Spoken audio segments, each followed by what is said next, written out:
اور خود مختاری اور اسرائیل کے تحفظ کے موضوعات کو بھی کور کریں گے. کل بھی انہوں نے ایران کے ساتھ اس مسئلے پر بات کی اور پھر وہ کہیں گے کہ معاملات 24 گھنٹے پہلے جہاں تھے اب وہاں سے آگے بڑھ چکے ہیں.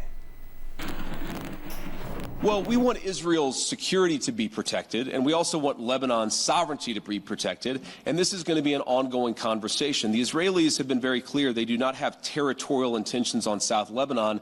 The reason they feel they have to be there is because they're worried about Hezbollah fighters in South Lebanon firing into Israel. We do believe, of course it's going to require a lot of hard work, that we can get to a place where Lebanon's territorial integrity and sovereignty is protected, Israel's security is protected, and that's going to require some coordination with the Lebanese armed forces, and also it's going to require the Iranians to rein in Hezbollah. That's all the sort of things that we were talking about yesterday, and again, I think that we got much further compared to where we were just 24 hours ago. اسرائیلی وزیر اعظم Nitin Yahoo نے کہا ہے کہ جنوبی لبنان میں اسرائیلی فوج اس وقت تک موجود رہے گی جب تک وہ ضروری سمجھیں گے. انہوں نے کہا کہ اسرائیلی فوج کو اسرائیلی شہریوں کو لاحق کسی بھی خطرے کے خلاف کارروائی کی آزادی حاصل ہے.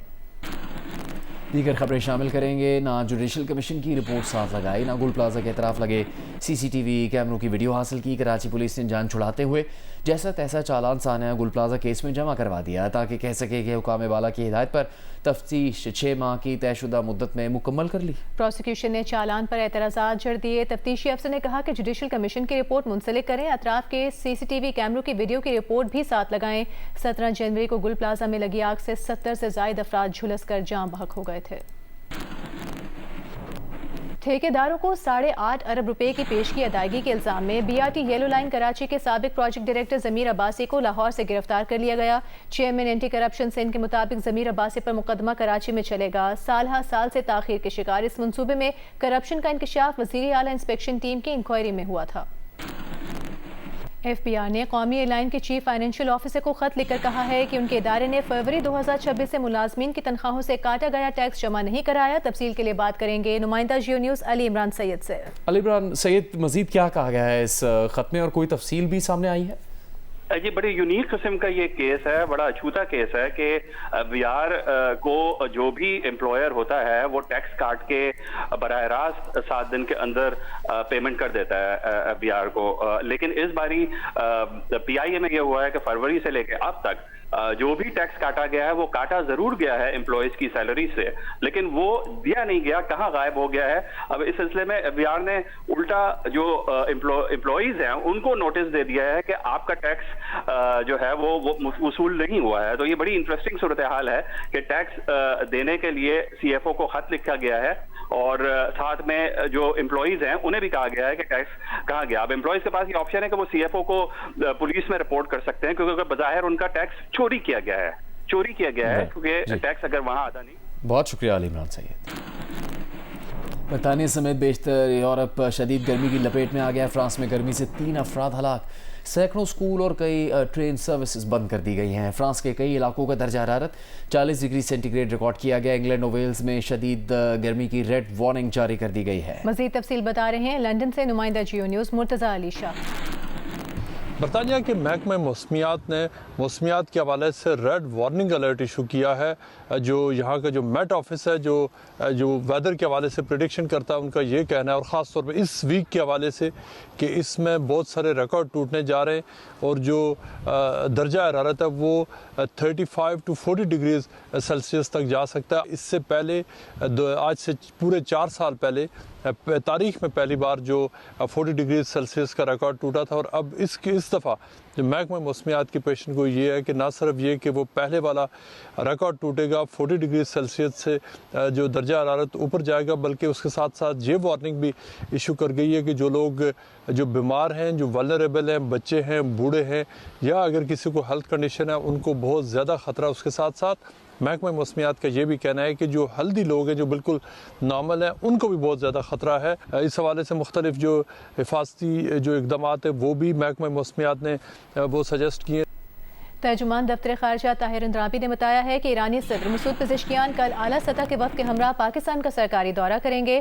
دورے کا مقصد امریکہ ایران ثالثی کے لیے پاکستان کی کوششوں کو سراہنا ہے۔ مسعود پزشکیان صدر مملکت آصف علی زرداری اور وزیر اعظم شہباز شریف سے ملاقاتیں کریں گے۔ دورے میں پاک ایران تجارت، توانائی، سرحدی تعاون اور عوامی روابط پر بات چیت ہوگی، جبکہ اسلام آباد مفاہمتی یادداشت پر پیش رفت اور علاقائی اور عالمی صورتحال پر بھی تبادلہ خیال ہوگا۔